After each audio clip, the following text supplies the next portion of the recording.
দেখো সজনা ফুলের বড়া করছি। এখানে কিছুটা ভাজা হয়েছে, এটা উপরে বৌদিকে দিব। আর ছেলে বলছে আরো দাও, আরো খাবে। অনেকক্ষণ পরে এলাম তোমাদের সামনে, এখন ছেলেকে ঘুম পাড়ালাম। আর আমি সকালে নাইটিটা চেঞ্জ করলাম, কারণ ছেলে পটি করেছিল তো, ওর পটি টটি সব ধোয়া হলো, তাই জন্য এখন ভাবছি ঝাড় দিয়ে ঠাকুরের বাসনগুলো তুলে নিব। তারপরে ছেলে তো উঠে যাবে, ওর বেশিক্ষণ ঘুম নেই, তাই জন্য মানে ঝটপট করে ঝাড় দিয়ে ঘরটা যত তাড়াতাড়ি মুছতে পারি মুছি। রান্নাঘরটা ক্লিন করে নিয়েছি সব কিছু। চলো পরে আসছি তোমাদের। ওদিকে ঠাকুরে দেখো, বাবু তো ফুল টুল এনে একদম নোংরা করে রেখেছে, সব তুলবো এখন, বাসন টাসন সব ক্লিন করতে হবে। চলো পরে আসছি। করিয়ে দিয়েছি, এই যে নতুন জামা পরেছে বাবু। দেখো বন্ধুরা ভয় করছে, আমি বলছি বাবু ক্রিম লাগিয়েছি, ও বুঝতেই পারছে না। ভুতু ভুতু একটু ফেস ক্রিম লাগিয়েছি, এটাতে ময়দা দই আর একটু হলুদ দিয়েছি আর একটু লেবু রোজ দিয়েছি। ওটাই মানে স্কিনটা প্রচুর কালো, আমার কালো হয়ে গেছি, তাই জন্য ভাবলাম যে আজ থেকে একটু রূপচর্চা শুরু করব, তাই দিয়ে রাখলাম। এখন আমার ঘর মোছা হয়েছে, শুধু রান্নাঘরটা মোছা হয়নি। ঠাকুরের বাসনটা ধুবো, তারপরে স্নানটা করব, শ্যাম্পু করবো আজকে। ছেলেকে খাইয়ে দেবো আগে, তারপরে ওর খাওয়ার রেডি আছে, এখন খাইয়ে দিয়ে ওকে আমি পুজোর বাসন ধুয়ে দিয়ে ওকে খেলবে ওই, তারপর আমি নিশ্চিন্তে স্নান করতে পারবো। চলো বন্ধুরা ছেলেকে খাইয়ে নিই। বন্ধুরা আমার তো স্নান হয়ে গেছে, আর দেখো বেসন আর দইটা লাগিয়েছিলাম মুখে, কত গ্লো দিচ্ছে। সত্যি ক্যামেরার মধ্যে আসে সেই, কিন্তু আমি আয়নার মধ্যে দেখছি প্রচুর সুন্দর, মানে মুখটা নরম আর খুব মানে একটু লাইট করছে, বুঝতে পারছি। তোমরা কি বুঝতে পারছো কি না।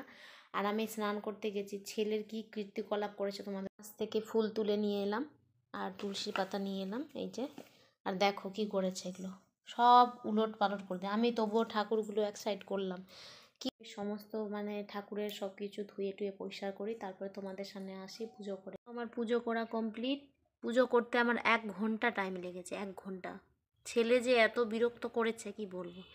আজকে গপুকে স্নান করালাম, গপুকে সোয়েটারটা খুলিয়ে দিলাম, হালকা তো গরম পড়ে গেছে। গপুকে এই ড্রেসটা পরালাম স্নান টান করে। এই যে দেখো আমার ঠাকুর। বন্ধুরা এই যে দেখো, আমি তো সিঁদুর পরে নিয়েছি, এই যে। আগে তো লিকুইড সিঁদুর পরতাম, এখন ভাবলাম যে বলার সাথে এখন নতুন বউ বউ লাগছে পরে, এটা অনেক দিনে পর পরলাম, তাই পাবো এদিকে এসো।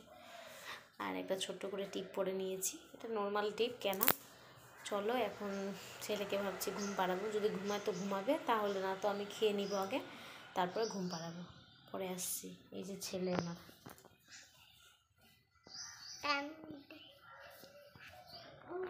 এই যে দেখো ছেলে বলছে ফল খাবো, বাইরে গিয়ে একটু ফল খেয়ে আসি। চলো বাবু চলো। কি খাচ্ছ বাবু তুমি? অবু। আর কি খাচ্ছ? অবুর সাথে আর কি আছে ওটা? এটা কি ফল? এটা এটা ফলটার নাম কি? এই ফলটা কি ফল? টাকে নষ্ট করে দিল বন্ধুরা। এই যে স্কুলের গাড়িগুলো যে এত জোরে জোরে যায়, কি বলবো তোমাদের, মানে মাথা খারাপ করা অবস্থা। একটু বাইরে বসবো, শান্তিও নাই।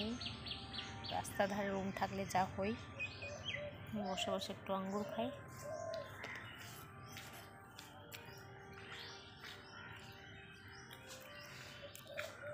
আর ইচ্ছা হলো যে ফুল লাগিয়েছি,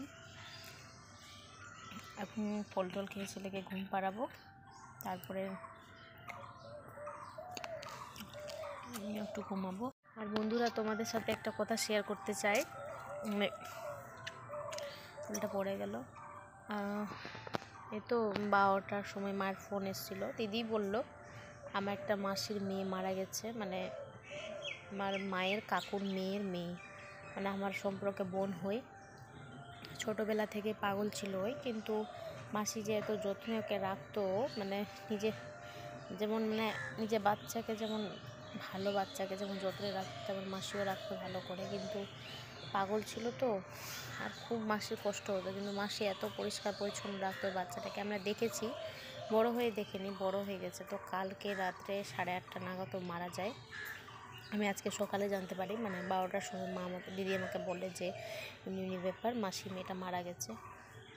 তো কত খারাপ লাগছে বন্ধুরা, মাসিটার জীবন থেকে সব চলে গেল, মানে নিজের হাজব্যান্ডও চলে গেল, মানে মেশোটা চাকরি করতো, মেশোটাই মারা গেল, 2 বছরও হয়নি। আর মাসির মেয়েটাও মারা গেল, মাসির মেয়েটাও মারা গেল।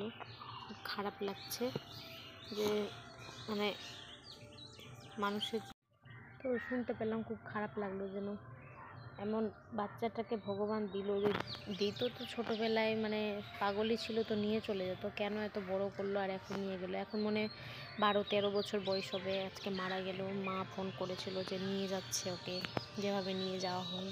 খুব কষ্ট লাগছিল, মনে মনে ভাবছিলাম যে না, আজকে যদি মেয়েটা সুন্দর থাকতো, মানে ভালো থাকতো, তাহলে কত না ভালো হতো, ভালো করে বিয়ে হতো, পড়াশোনা করতো। আশিদের তো একটাই মেয়ে, একটা ছেলে, দাদাটা বড়, মেয়েটা ছোট। খুব খারাপ লাগছে বন্ধুরা, মানে এমন কারোর সাথে না হোক, আমার শত্রুর সাথেও বলবো না, কারোর সাথে না হয়, কারো বাচ্চার না হয়। ভগবান যেন সবাই সুস্থ রাখুক, ভালো থাকুক, ওরা আমার আয়ুটা যেন ওদেরকে দিয়ে দিক, ওরা যেন সুস্থ থাকুক, সবাই ভালো থাকুক বন্ধুরা। কেউ এই দুনিয়াতে কেউ আসেনি টাকা পয়সার জন্য, তো কেউই করতে আসেনি। আর মানুষের জীবনে কি আছে? টাকা পয়সাই সব? কিছুই না। টাকা পয়সা একদিন সব চলে যাবে, একদিন এই দেহটাও থাকবে না, এই রূপটাও আমাদের থাকবে না বন্ধুরা, ওটাই আমি বলি। চলো বন্ধুরা, বাইরে ভিডিও করছি, বাইরে রাস্তাঘাটে লোকজন যাচ্ছে, একটু খারাপ দেখাচ্ছে, খারাপ তো না কিন্তু লজ্জা লাগছে। আবার পরে আসি তোমাদের সাথে। বিড়ালটাও গাছে উঠছে, এই যে দেখো, এই যে গাছে উঠে গেল বিড়াল। এ মা, আমি তো আজকে প্রথমবার দেখলাম যে বিড়ালও গাছে উঠতে পারে। দাঁড়াও, পড়ে যাবে। এই যে দেখো, এ মা, কত উপরে উঠলো বিড়ালটা। কিছু দেখতে পেয়েছে মনে হয়। এ মা, এবার নামছে ওই, দেখো। বাবারে, তোর সাহস তো কম নাই। এই যে দেখো, নেমে গেল।